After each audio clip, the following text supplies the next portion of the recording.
сәлеметсіздер ме, құрметті оқырмандарым? Айдана Істілеуованың ана болу атты әңгімесін жалғасын тыңдай отырыңыздар.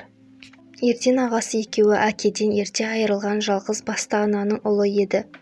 Балаларының қамын ойлаған ана екінші рет тұрмыс құрмады. Өзі ішпей жемей, екі ұлын ханзададай тәрбиесінде мықты қылып өсіріп жеткізген болатын. Ананың арманы ұлдарына, яғни келіндерін өзі таңдап, балаларын бақытты болғанын іштей қатты тіледі. Кейде өмір өз дегенімен бола бермейтіні тағы бар. Үлкен ұлы анасын таңдаған қызына емес, Әсемнің әпкесіне ғашық болып, ананың сөзін тыңдамай үйленіп алған еді. Содан болар Ерденге мен таңдаған қызға үйлен деп күнде құлағына құйып отыратын. Анасының таңдаған қызы Ерденге мүлде ұнамайды. Амалсыздан іштей көніп жүрген Әсемнің анасының сөздерін естігенде қуаныштан төбесі көкке жеткен еді. Арада 5 күн өтпей жатып, Ерден түнде сигналдатып Әсемді үйіне келін қылып түсірді. Ерденнің анасы Әсемді көріп есінен тана жаздады. Сен қалай келдің ұялмай, кет үйімнен кет деп айғайға басты. Үнсіз егілген Әсемді әпкесі қолтықтап үйіне кіргізіп жатқанда, енесі ашуға булыққан арыстандай шашынан сүйреп, табалдырығымды аттатпаймын, онсыз да сені кіргізгенім қателік болды. Ұлым сенің айтқанынан шықпайды. Әсемнің әпкесі тиісіп те үлгерді. Шыдамай кеткен Ерден, апа жетер енді. Егер Әсемді қабылдамасаңыз, мен бұл үйден кетемін. Өмір бақи сізді көрмей кетемін. Сіз таңдаған қыз маған ұнамайды. Осы қызға ғашықпын. Оның үстіне менен аяғы ауыр деп жалған айта салды. Жерге отыра кеткен ана басын ұстап, сонша не жаздым мен? Бір үйдің қыздарын келін қылатындай зарлы үнімен жылай бастады. Үлкендер басу айтып, кешірімге барып шағын тойда өткізілді. Ерден өз сүйгенін алғанына мәз. Әсемге бәрібір еді. Әпкесі әрі абысына көмектесіп, білмеген нәрсесін үйретіп жүрді. Әлі де жыны басылмаған ене таң атпай Әсемге барлық тірлікті істеуді, өз әпкесіне сәлем салғызуды әдетке айналдырған. Басында әпкесі қарсы шыққан, бірақ отбасы тыныштығы үшін үндемеуге тырысты. Екі келінді де отырса опақ, тұрса сопақ қылды. Екі келіні де енесінің бетіне бірде-бір қарсы келмеді, үндемей құтылатын. Сонда да күн өткен сайын ене ұрысын көбейтуін қоймады. Үлкен ұлы шыдамай қалаға жұмыс істеймін деп бөлек кетуге дайындалды. Осы уақытқа дейін әйеліне күн бермегенін сезіп жүрсе де, үндемей шыдаған еді. Неше рет құрсақ көтерсе де үйдегі ауыр тірліктен түсіп қала беретін. Анасының ашулы мінезіне шыдаған жарын алды да үн-түнсіз қалаға жол тартты. Анасы танытпай айқайға салып неше түрлі қарғысты жаудырып жатты. Әсемнің әпкесі қалғысы келгенімен күйеуінің айтқанынан шыға алмады. Сіңілісін тастап бара жатқанын іштей қапалы. Дегенмен өмір ғой. Бір сәт ауыр тірліктен демалып, сәби сүйгісі келеді. Әсемнің де азапты күндері басталды. Таңның атысынан ененің айқайы, жүрегін қанша жараласа да, күйеуінің ыстық ықыласы бәрін ұмыттыратын. Ерден жұмыстан кеш келсе де келіншегінің көңілін аулап, еркелететін. Күн өткен сайын күйеуін жақсы көре бастады. Ерден анасы мен келіншегіне түрлі тәттілер сыйлықтар әкеліп, анасының көңілін аулағысы келсе де, анасы жаман сөздер айтып көңілін қалдырды. Немене, мені бала көресің бе? Тәттімен алдайтындай. Егер көңілімді аулағың келсе, мына қатыннан ажырас дегенде екі жас үнсіз бөлмеге кіріп кететін. Ерден анасының сөздерін жуып-шайып, жаным көңіліне алмашы, бәрі жақсы болады. Келіншегін жұбататын еді. Арада жылдар өтіп жатты. Әсем қаншама рет құрсақ көтерді, бірақ түсік тастай береді. Өте әлсіз, әрі таңнан бері тыным таппайтынын. Әсемнің құрсағында сәби тұрақтамады. Әсем күні бойы тамақ іше алмайтын.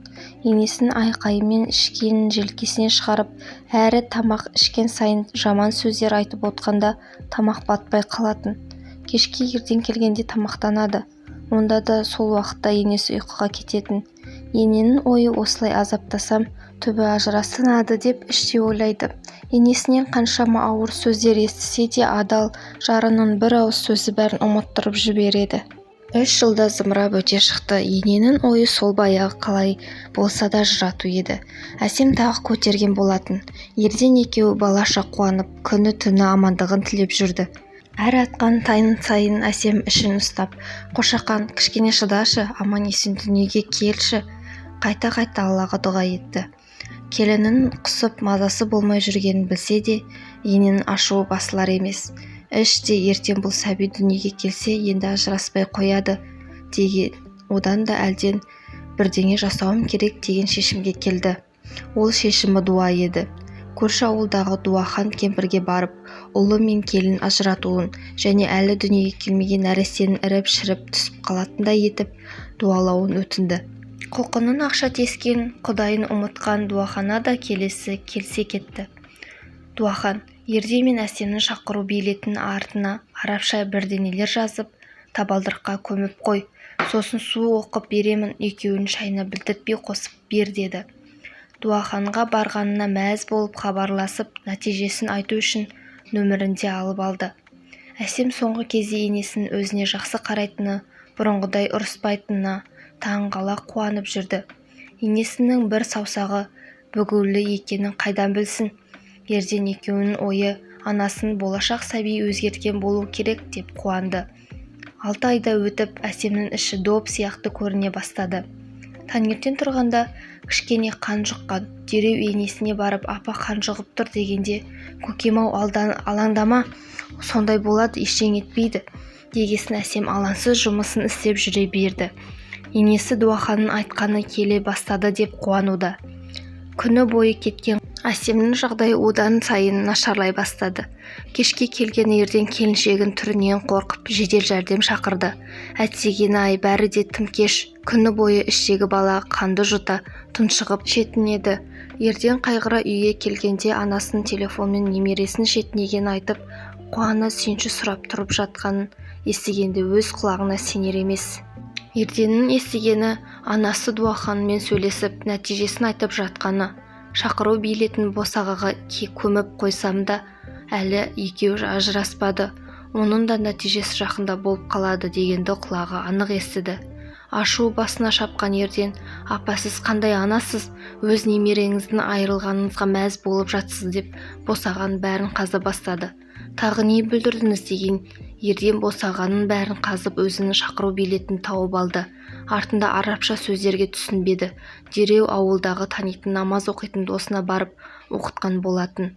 Ол сөздердің мағынасы екі жұп ажырасып, ішіндегі сәби шіріп түсіп қалсын деп жазылған екен. Жанары жасқа толған Ерден анасының соншалықты қатыгезге айналғанына сене алар емес. Неге деген сұрақтар санасына жетпеді. Үйге асыға кіріп, киімдерін мыжылай сумкаға салып жатты.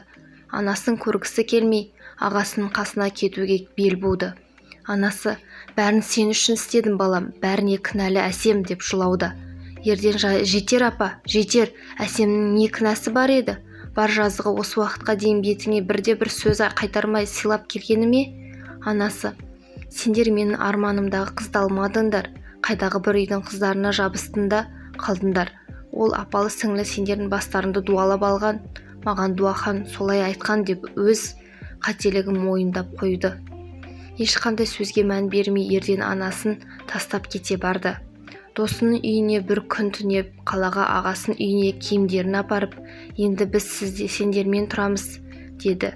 Барлық мән-жайды ағасы мен жеңгесіне айтып берді. Емханада жатқан Әсемге енесі келіп, бүкіл адамдардың көзінше қарғап сіледі.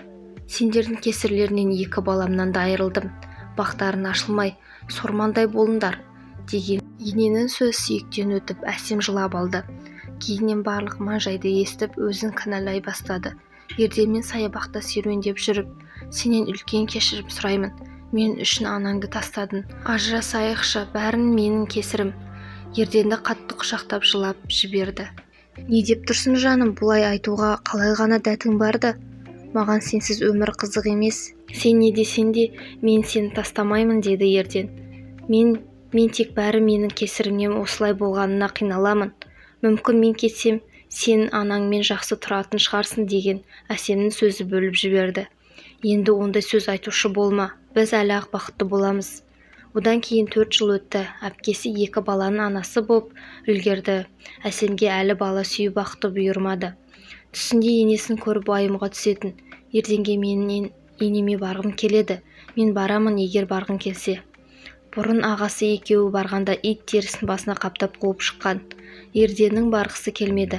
Бірақ Әсемге бірден істеп қояр деген оймен еріп баруға келісті. Ауылға да жетті. Үйге келгенде анасы бұрынғыдай емес, құшақ жая қарсы алды.